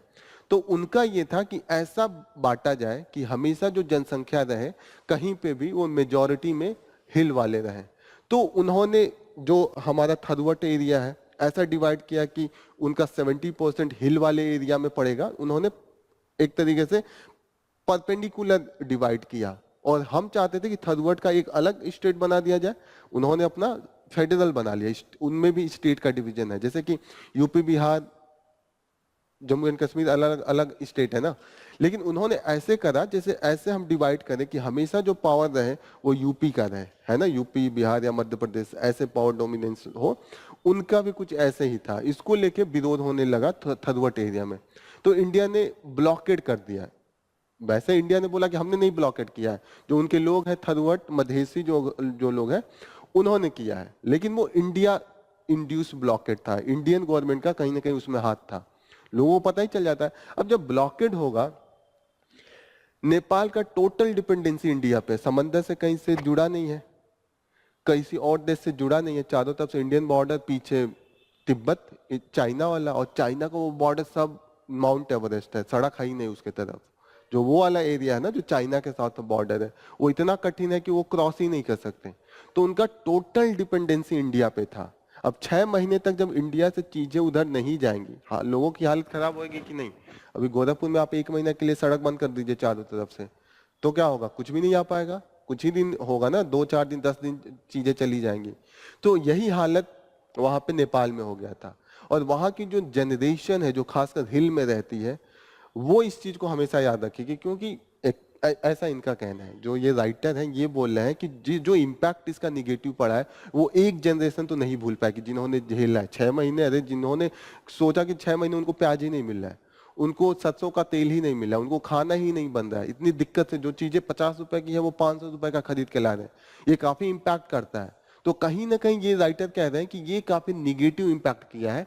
और अभी जो प्राइम मिनिस्टर बने हैं केपी ओली, वो उस समय प्राइम मिनिस्टर थे। उसी कॉन्टेक्स्ट में ये न्यूज लिखा गया, ये एनालिसिस उसी कॉन्टेक्स्ट में है कि उस समय भी वो थे, इस समय भी अब बन गए। उस समय भी इंडिया के प्राइम मिनिस्टर मोदी जी थे, अभी भी मोदी जी हैं। तो इन दोनों लोगों ने जो उस समय खराब किया था, कहीं ना कहीं उसको रेक्टिफाई करना चाहिए, उसमें सुधार आना चाहिए। लेकिन जिस तरीके से वो इम्पैक्ट डाला है अभी भी उसका इम्पैक्ट आराम से देखने को मिलता है, क्योंकि वो जो झेल जाता है, जैसे जब हमारा डिवीजन हुआ था भारत पाकिस्तान का, जिनके घर के लोगों का डेथ हुआ था उस डिवीजन में, वो जब तक उनका जिंदा रहते हैं वो बूढ़े भी हो जाते हैं, कहानी बताते रहते हैं। ऐसे ही जो जनरेशन 6 महीने इस ब्लॉकेट को फेस किया है वो तो कहानी बताते रहेंगी ना कि ऐसे हुआ था, इंडिया ने ब्लॉक कर दिया था। और ये भी दिक्कत था कि उसमें कुछ इंडियन एक्टिविस्ट भी थे, जो हिंदुत्व ग्रुप के, कुछ आरएसएस के जो मेंबर थे, वो भी इंस्टिगेट कर रहे थे जो बॉर्डर एरिया था। तो कहीं ना कहीं वो चीजें निगेटिवली इम्पैक्ट की हैं। ओके, उसके बाद उन्होंने, इसका नेगेटिव इम्पैक्ट इंडिया के लिए ये हुआ कि उन्होंने जाकर तुरंत एग्रीमेंट किया था चाइना से, 10 एग्रीमेंट लिखा था रोड रेल ये सब बनाने के लिए। तो कहीं ना कहीं उन्होंने सोचा कि आगे अगर इंडिया पे टोटल डिपेंडेंसी रहेगी तो वो दिक्कत होगी, तो इस कारण उसका भी निगेटिव इम्पैक्ट देखा जाता है। कहीं ना कहीं चाइना को एज मिल गया, चाइना के पास अभी भी उतनी कैपेसिटी, चाइना बना तो देगा रोड, लेकिन वो भी तो काउंट करेगा कि कितना ट्रेन आएगा निकलेगा पैसा की नहीं। आप बनाने के बाद ये भी तो सोचते हैं आप दुगुना तक का घाटा ले सकते हैं, लेकिन 10 गुना लगेगा तो, क्योंकि वो इतना टफ हिल है ना, वो बहुत बड़ी बड़ी पहाड़ियां हैं उस एरिया में। सारे जो पहाड़ियां हैं उनका एवरेज हाइट 6000 मीटर है, 6000 7000 वो है, तो वो नहीं बन सकता अभी।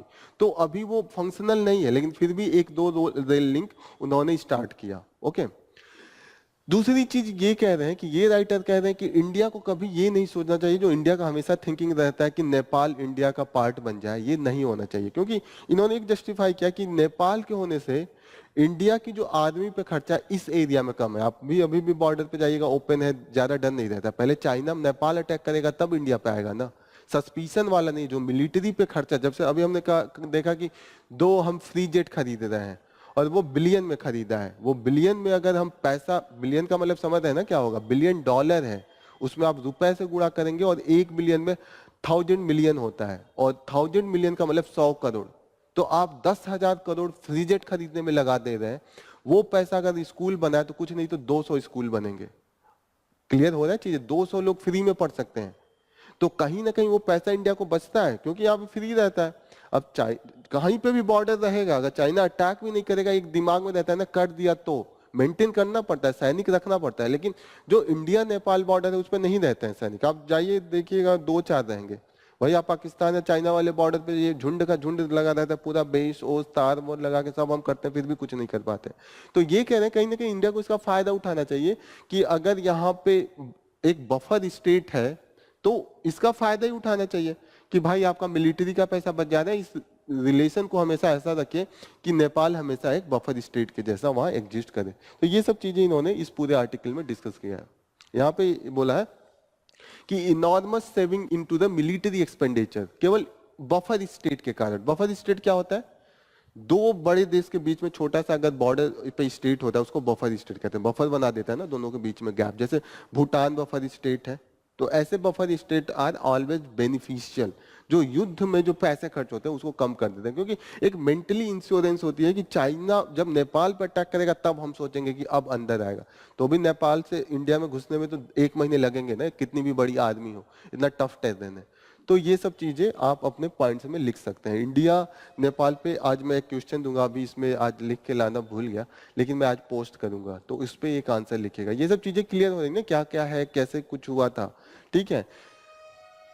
यहाँ पे इन्होंने शॉर्ट में लिखा है क्या क्या लिगेसी है, negative impact. Legacy of the blockade 2015 में हिमालय का हिंदुत्व एक्टिविज्म जो ज्यादा बढ़ गया था कि हम उसको हिंदुत्व राष्ट्र डिक्लेयर करने पर एकदम दबाव बना रहे थे कि आप कॉन्स्टिट्यूशन बदलिए, उसमें हिंदू राष्ट्र लिखिए।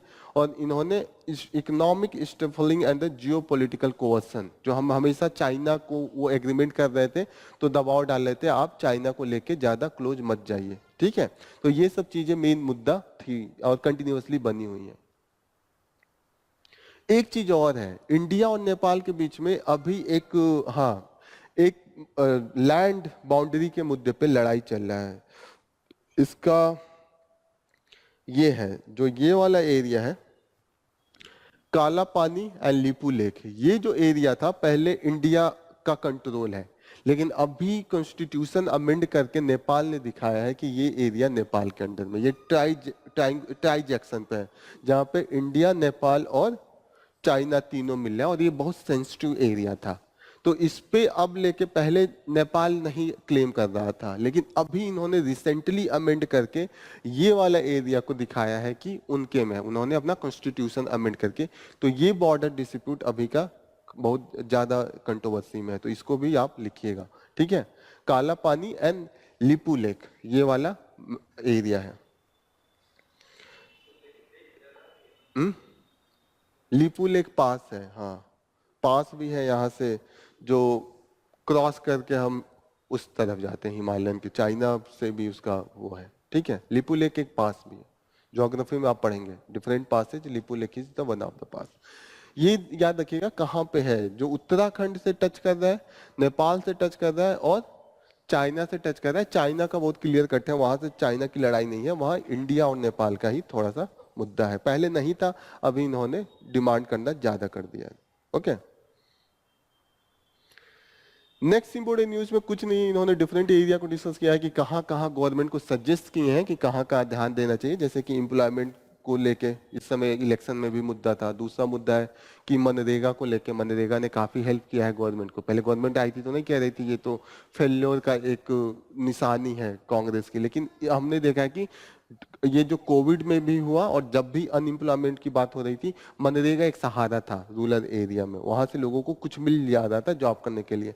एमएसएमई सेक्टर का जिससे कोविड पे सबसे ज्यादा इम्पैक्ट पड़ा था, जब हमने डिमोनेटाइजेशन किया था तब भी सबसे ज्यादा इम्पैक्ट एमएसएमई पे भी किया था, तो उनकी भी हालत खराब है, तो उसके लिए भी गवर्नमेंट को सजेशन दिया इन्होंने, उसका इम्पैक्ट को कम करने के लिए कुछ अलग से सब्सिडी देनी चाहिए। और ये तीन चीजें जो अभी भी हॉन्ट कर रही हैं, डिमोनेटाइजेशन, जीएसटी के कारण जो एक तरीके से केवोस हो गया था, लोगों को नहीं समझ में आया कि कब कैसे पैसे मिलेंगे, कितना देना है, कहाँ पे डिडक्शन होता है, और कोविड का लॉकडाउन का अभी भी इम्पैक्ट है, इसके लिए इन्होंने कहा। इन्होंने अंडर डिस्कस किया है कि पहले तो लगातार फुल मेजोरिटी थी तो कोई भी डिसीजन लेने में बहुत आसानी हो रही थी, लेकिन अब दिक्कत है कि अब इनको कोलिशन के साथ चलना है, तो अब हर एक डिसीजन में कहीं ना कहीं इम्पैक्ट पड़ेगा, जो फ्री हैंड नहीं होगी। फिर इन्होंने बात किया है कि जो कैपिटल इंफ्रास्ट्रक्चर है, इंफ्रास्ट्रक्चर में ज्यादा इन्वेस्टमेंट होना चाहिए, instead of giving the subsidies, जैसे सब्सिडीज आजकल हम बहुत देने लगे थे, उसको बचाना चाहिए। ये सब चीजें हैं। विम्बलेडन, विम्बलेडन कौन जीता है? कार्लोस, ठीक है, बस ये नाम याद रखिएगा।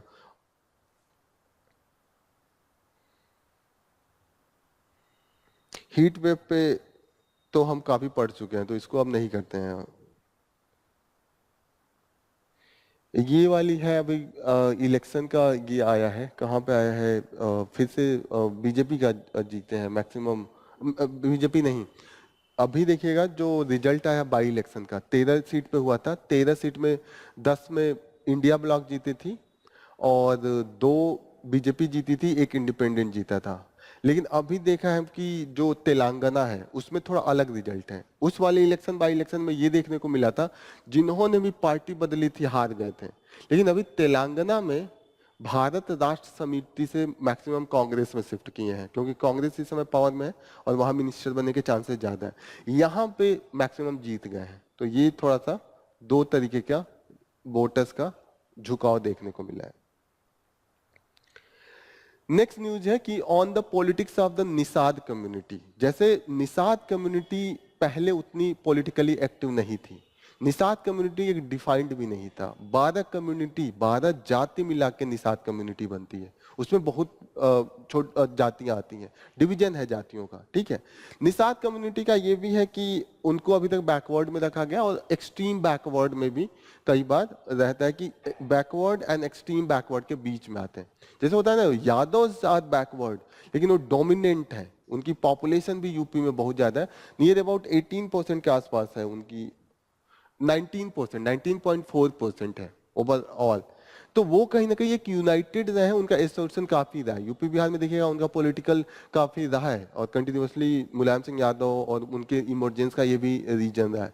लेकिन जो निषाद कम्युनिटी रहा है, एक तो फ्रेगमेंटेड रहा है और उनका शिफ्टिंग भी काफी चला। अभी जो निषाद कम्युनिटी का डिमांड है कि उनको किस शेड्यूल कास्ट में हमें शिफ्ट कर दिया जाए, तो ये डिमांड कंटिन्यूअसली रहा है।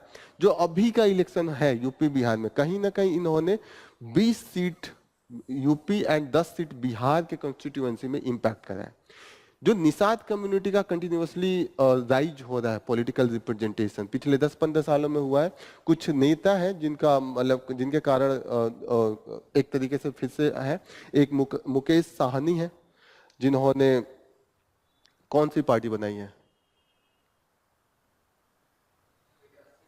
विकासशील इंसान पार्टी, ठीक है। और एक संजय निषाद रहे हैं। संजय निषाद का कौन सा है, निषाद नाम ही है। हाँ हाँ, यहाँ पे दिया है फुल फॉर्म, मिलता ही जुलता है उनमें भी विकासशील। हाँ हाँ, 5-6 टर्म्स हैं।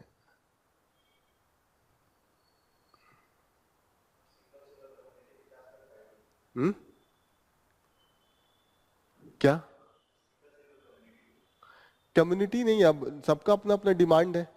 सिंगल सिंगल कम्युनिटी विकास तो नहीं कर पाएगी, लेकिन कहीं ना कहीं उनके ऊपर भी तो ध्यान दिया जाएगा। जैसे अपना अपना, जैसे एक तरीके से पहले होता था कि एक ही धरने में सब कुछ वो कर दिया जाता था। हम्म, निर्बल, हाँ, निर्बल कहाँ पे है दिखा,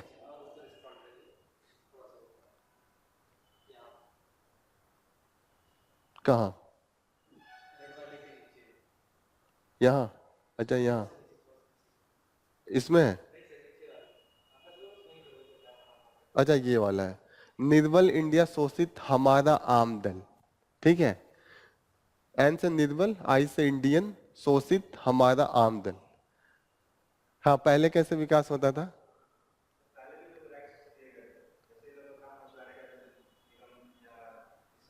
हम्म हम्म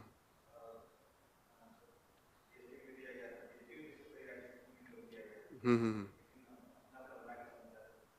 हाँ, लेकिन ऐसे है कि एक कम्युनिटी का उतना आवाज नहीं रखा पाता था। ऐसे होता था कि सिर्फ इलेक्शन टाइम आप लेके चलते हैं।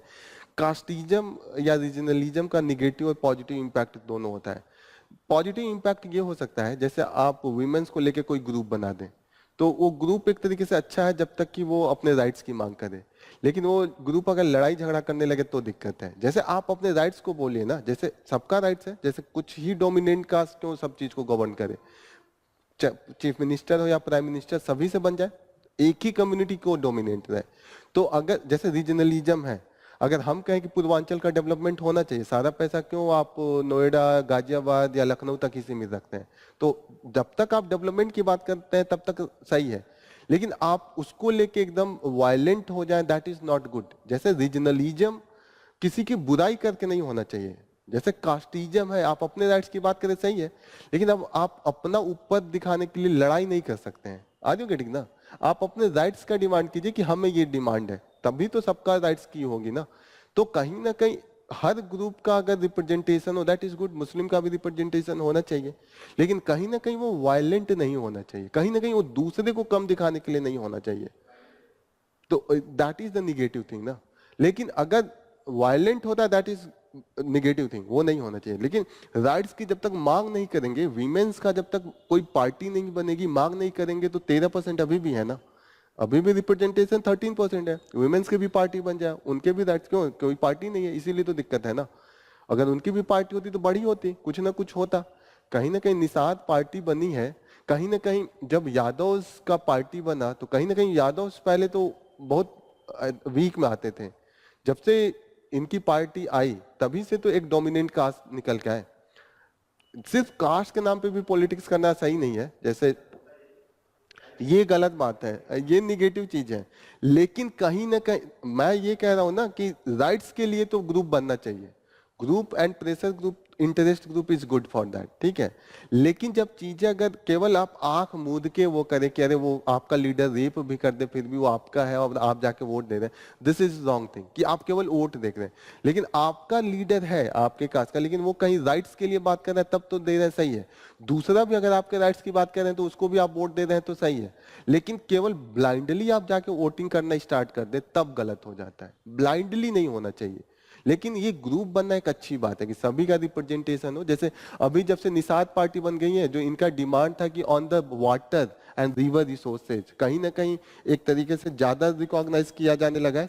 जैसे अभी एसपी इस बार वोट में कह रही थी कि अखिलेश यादव क्या कह रहे थे कि अगर हम आ गए तो सारे मछुआरे जो निषाद कम्युनिटी के हैं उनको एक एक वोट देंगे। बोट बोट जैसे साइकिल दिया, लैपटॉप दे रहे थे, तो उन्होंने कहा हम नाव भी देंगे, तो ठीक है, रोजगार बढ़ता।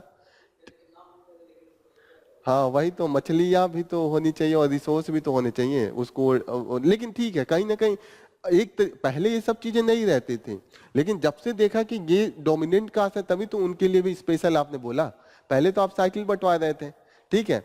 दिक्कत ये तो अच्छी बात है ना कि जैसे प्रियंका गांधी भी थी, उन्होंने भी कहा था कि मैं कोऑपरेटिव ग्रुप बना दूंगी और 10-10 लाख हर ग्रुप को दूंगी ताकि वो लोग अपना जो भी वाटर से रिलेटेड है, नदी पे उनका जो राइट्स है या मछली पे राइट्स है, जो भी है उसको वो लोग करें, ठीक है।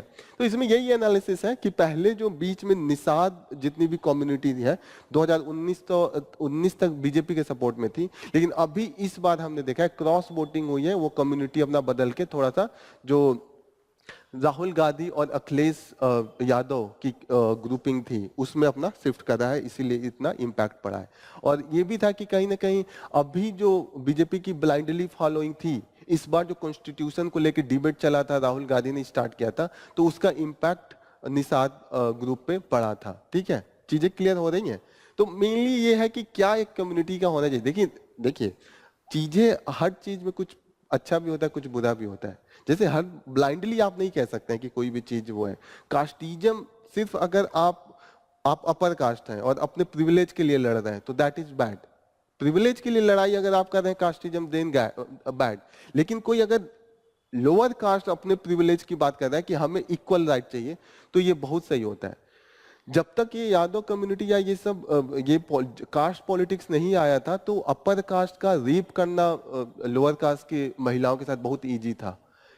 अब इतना इजी नहीं है, कम हो गया है। जैसे पहले था कि आप 1980 के टाइम में पढ़ेंगे तो आपका ही पॉलिटिकल साइंस में आपका ही केस पढ़ेंगे, एक बाथे टोला केस है, कभी बताया आपको?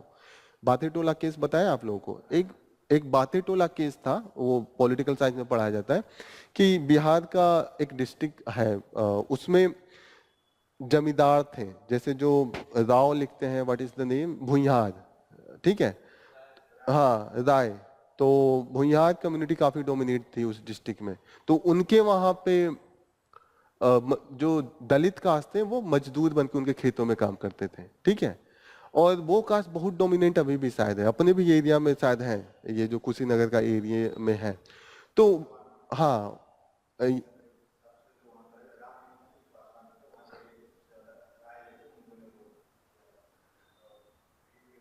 तो इस केस में ऐसा हुआ था कि उनके खेत में 30 ओस कर रहे थे। अब 1970-80 में लोग बंबई जाना स्टार्ट किए, वहाँ के जो ये सूत ऊत की कंपनियां थी, मिल्स थे, उसमें काम करते थे। तो कुछ लोग जाते थे, फिर आके अपने गांव वाले से बताते थे, यार यार दिन भर खेत में करते हो फिर भी 20 रुपए नहीं मिलता है, खाने को नहीं हो पाता है। वहाँ पे चलो खाने को भी मिल जाता है, कुछ पैसे मिलते हैं तो हम आगे बचा के भी रख सकते हैं। मिल्स में भले वो 12 घंटा काम करते हैं लेकिन टाइम पे पैसा देते हैं, हमें खाने के बाद भी बच जाता है। यहाँ खाने के बाद भी, यहाँ खाने को भी नहीं मिलता है। तो जो उनके खेत में काम करते हैं उनसे बताया, उनके किसी दोस्त गया था, तो वो 30-40 कहे कि ठीक है हम भी बम्बई चलते हैं।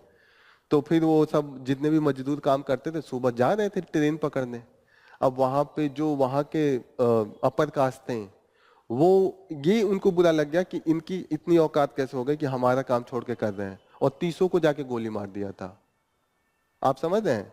बाथे बाथे टोला केस आप पढ़िएगा, न्यूज आपके नेट पे भी मिलेगा। ऐसे बहुत से केस होते थे। आप सोचिए कितनी छोटी बात है कि उनको इतना ईगो पे लग गया कि मेरे खेत में आज तक काम करते थे, ये जाएगा बाहर कमाने, में क्यों मना कर दिया। जैसे उन्होंने कहा कि खेत पे आना, उन्होंने कहा नहीं साहब जा रहे हैं बाहर कमाने। तो इतनी चीजें थी, लेकिन अब ये नहीं हो सकती। ऐसा नहीं, जब से लालू यादव को क्यों इतना, ऐसा नहीं है कि लालू यादव को लोग ब्लाइंडली देते हैं, कहीं ना कहीं उन्होंने बहुत झेला था। और जब उनको लगा कि कोई सपोर्ट में आ रहा है कि अब चीजें बैलेंस होंगी, तभी लालू यादव की गवर्नमेंट आई थी। लालू यादव क्या थे, जितने भी दलित थे सपोर्ट कर दिया उन्होंने। तो उनको लगा ना, भले चोरी तो सब कर रहे हैं, हमें लगता है कि अरे इतना चारा घोटाला करके भी कैसे जीत रहा है, कहीं ना कहीं वहां पे इतनी निगेटिविटी थी कि वो आदमी चारा घोटाला किया, उस गरीब को नहीं लेना है, उसको यही लेना है कि मेरे घर पे जो रेप होता था और मेरे लिए जो ना भी कहने का अधिकार नहीं था वो तो मिल गया। लालू यादव ने यही कहा ना कि बाद में केस होगा, जो भी लोअर कास्ट है उनके खिलाफ जल्दी आप नहीं रजिस्टर कीजिएगा, ये सब चीजें। तो वो देखिए, एक ही आदमी को देखने का दो पर्सपेक्टिव हो जाता है। जब आप उन दलितों के नजर से देखेंगे ना, लगेगा कि ठीक है वो चारा खाया, कोई भी खाया, वो तो सब खा रहे हैं, कम से कम हमारे लिए तो खड़ा था जब टाइम था।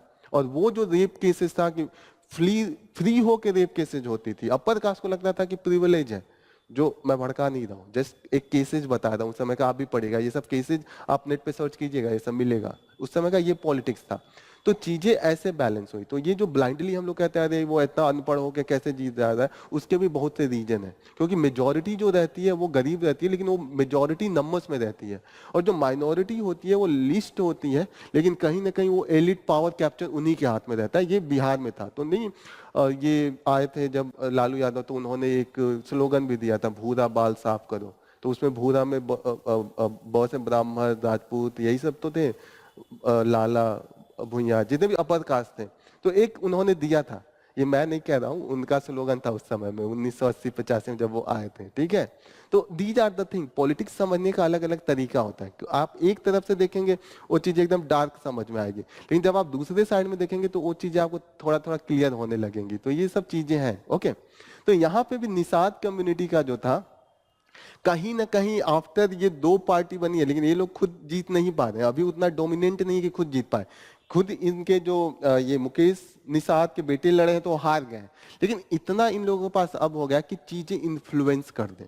जैसे एक पार्टी के, बड़ी पार्टी के सपोर्ट में आ जाए तो विन और लॉस का जो सिचुएशन है वो पलट जा रहा है। जैसे अभी जो आसपास का सिद्धार्थ नगर का एरिया था, ये संत कबीर नगर जो बस अपने बगल वाली डिस्ट्रिक्ट है, वहां पे इस बार निषाद पार्टी ने इंडिया ब्लॉक का किया, तो इस समय इंडिया ब्लॉक ने जीता है।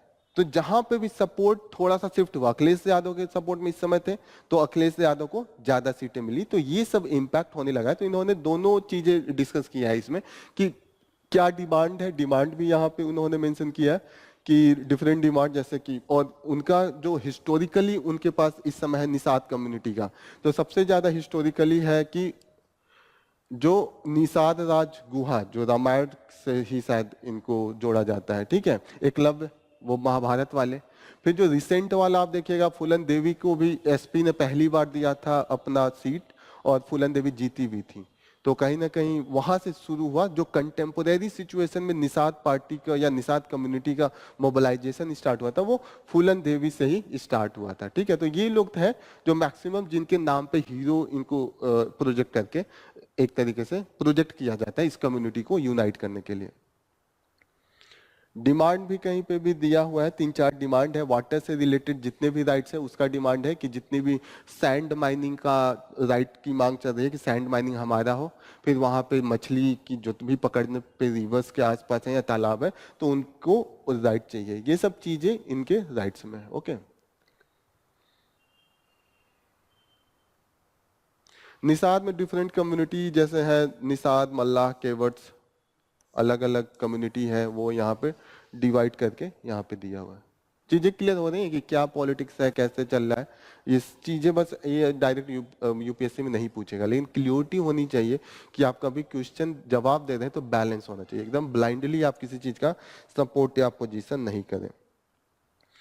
ईईजी एक टेक्नोलॉजी होती है जो आपके ब्रेन के जो सेल्स होते हैं उनमें कैसे इंटरेक्शन होता है वो जाने की इंटरेक्टिव हो रहा है कि नहीं।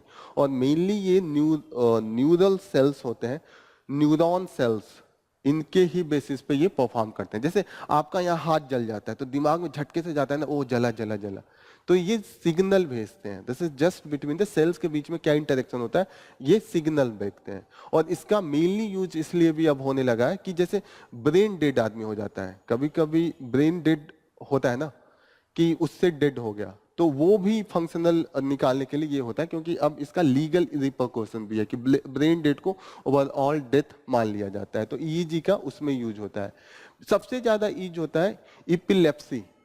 इपिलेप्सी को डायग्नोसिस करने में, जैसे नहीं बच्चों में जो सुनने या बुद्धिमत्ता की क्षमता थोड़ी सी होने लगती है तो उसको इपिलेप्सी कहते हैं। तो इसमें इसको डायग्नोसिस करने के लिए ईईजी का यूज होता है। ईसीजी अलग है, वो हार्ट वाला है, ओके।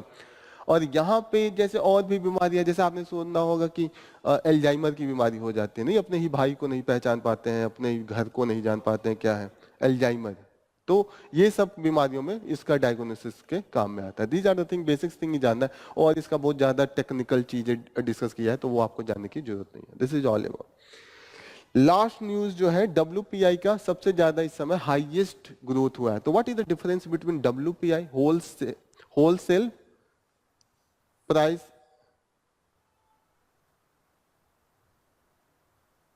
इंडेक्स, ये क्या होता है?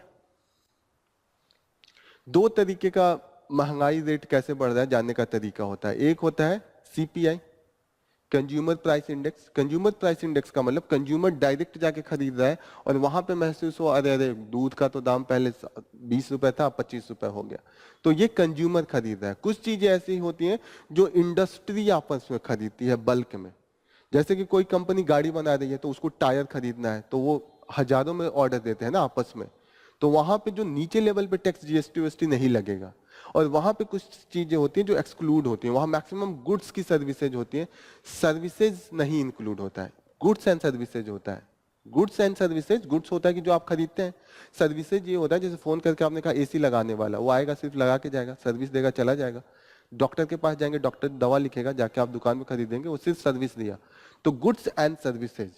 तो कभी आप होलसेल में सर्विसेज नहीं देखते होंगे कि झुंड का झुंड हम डॉक्टर से जाके लिखवा ले रहे हैं, अरे इंडिविजुअल बीमारी होगी ना। तो होलसेल प्राइस इंडेक्स में सर्विसेज नहीं इंक्लूड होता है। क्लियर है ये चीजें? ये हमेशा इंडस्ट्रियल गेट पे होता है, जब प्रोडक्शन होता है उसी के पास हो जाता है, तो वो हमेशा कंपनी टू कंपनी होता है। जो ज्यादा रियलिस्टिक होता है वो CPI होता है, कंज्यूमर प्राइस इंडेक्स। इसीलिए गवर्नमेंट जो भी डिसीजन लेती है वो CPI पे लेती है। क्लियर है? और चीजें आगे पढ़ेंगे, बस इतना, ये सब डेटा जानने की जरूरत नहीं है, बस इतना जानिए कि इसमें डिफरेंस क्या होता है। ये सब तो डेटा बदलता रहता है, okay. So this is all about from the today's news analysis. Thank you for joining the session. All the best. जय हिंद।